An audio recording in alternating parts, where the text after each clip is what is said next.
आज देशभरात रामनवमीचा उत्सव मोठ्या उत्साहात साजरा केला जातोय। शिर्डीतील साईनगरीत सुद्धा रामनवमीचा उत्साह पाहायला मिळतोय।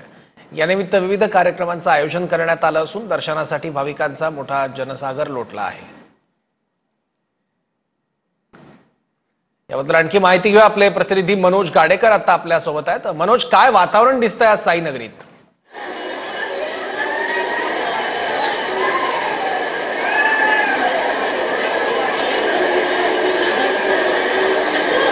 अगदी उत्साहाचं वातावरण जे आहे ते पाहायला मिळते।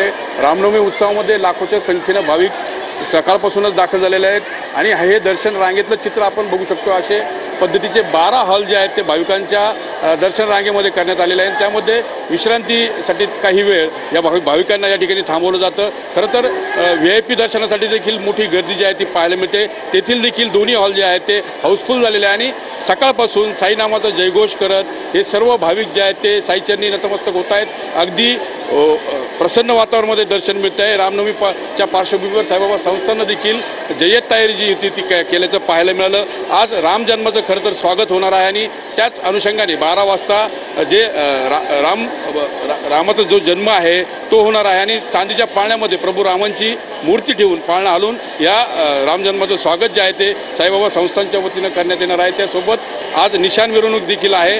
हिरवा आणि भगवा ध्वज एकत्र पाहायला मिळतो। कुठेतरी हिंदू मुस्लिम ऐक्याचं प्रतीक म्हणून रामनवमीकडे बघितलं जातं आणि त्याच पार्श्वभूमीवर सर्व धर्मीय भाविक जे आहेत ते दर्शनासाठी येथे आल्याचं पाहायला मिळतंय। मोठा उत्साह आहे आणि ज्यावेळेस हे हॉल जे आहेत ते सोडले जातात त्यावेळेस अक्षरशः भाविक जे आहेत ते पळताना दिसतात। कधी बाबांचं दर्शन मिळेल असाच भाव जो आहे तो प्रत्येक भाविकाच्या चेहऱ्यावर दिसून येतो आणि अगदी प्रसन्न वातावरणामध्ये सगळ्या काही धार्मिक कार्यक्रम आहेत ते देखील पार पडताना दिसत आहेत। सौरभ।